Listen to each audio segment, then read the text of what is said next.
Welcome to our Maha Periyava களஞ்சியம் channel. இன்னைக்கு நம்ம மகாபெரிவா மகிமையில் நாம் செய்யக்கூடிய காரியங்கள் தடங்கள் இல்லாமல் நடக்க சொல்ல வேண்டிய ஸ்லோகமாக பெரியவா சொன்னதை தெரிந்து கொள்ளலாம். சிலருக்கு வாழ்வில் எதை செய்ய முயன்றாலும் ஏதாவது ஒரு விதத்தில் தடங்கள் உண்டாகும். அப்படி செய்து முடித்தாலும் அதை அனுபவிக்கும் பாக்கியம் கிடைப்பது இல்லை. இவ்வாறு காரிய தடங்கள் ஏற்படுவதற்கு முற்பிறவியில் செய்த பாவங்களே காரணம். இவர்களை யோக கட்டைகள் என்று கேலி செய்வார்கள்.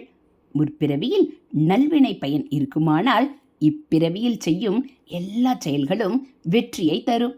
அதுவே எதிர்மறையான செயல்களை சம்பந்தப்பட்டவர்களோ அல்லது அவர்களின் முன்னோரோ செய்திருந்தால் தடங்கள் ஏற்பட்டுவிடும். இதை ஒரு எளிய ஸ்லோகத்தின் மூலம் சரி செய்யலாம். ராமாயணத்தை இந்தியில் ராமசரிதமானஸ் என்ற தலைப்பில் துளசிதாசர் எழுதியுள்ளார். அதில் பாலகாண்டத்தில் வரும் பந்தவ் நாம ராம் ரகுபர் கோ ஹேது கிருஷானு பானு ஹிமகர் கோ பிதி ஹரிஹர்மய பேத் பிரான்சோ அகுண அனூபம் குணநிதான்சோ என்ற ஸ்லோகம் இந்த தடங்கல்களை சீர் செய்யும்.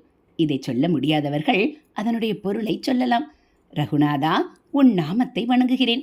அக்னி, சூரியன், சந்திரன் எல்லாமே அந்நாமத்தில் அடங்கி உள்ளன.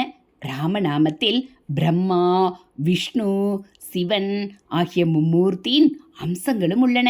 வேதத்தின் உயிர் நாடியும் நிர்குணமானவனும் நற்குணங்களின் இருப்பிடமாகவும் இருக்கும் ராமநாமத்தை போற்றுகின்றேன். இந்த ஸ்லோகத்தை சொல்ல எந்தவித விரதமும் இருக்க வேண்டியதில்லை, நேரம் காலமும் இல்லை. தினம் 3 முறை தொடர்ந்து ஜெபித்து வருவோருக்கு முன்வினை பாவம் நீங்கி அனுகூலம் உண்டாகும். ஹரஹர சங்கர ஜெய ஜெய சங்கர, ஹரஹர சங்கர ஜெய ஜெய சங்கர. இதுபோல் மகாபெரிவா மகிமைகளை நீங்கள் தெரிஞ்சுக்கணும் அப்படின்னா மறக்காமல் நம்ம சேனலை சப்ஸ்கிரைப் பண்ணுங்கள். கூடவே பெல்லைக்கானை கிளிக் பண்ணி ஆளுங்கிற பட்டனையும் அழுத்திடுங்க. நம்ம சேனலில் வரக்கூடிய மகாபெரிவா மகிமைகள் எல்லாம் உங்களுக்கு பிடிச்சிருந்தா ஒரு லைக்கும் கமெண்ட்டும் கொடுங்க. தேங்க்யூ.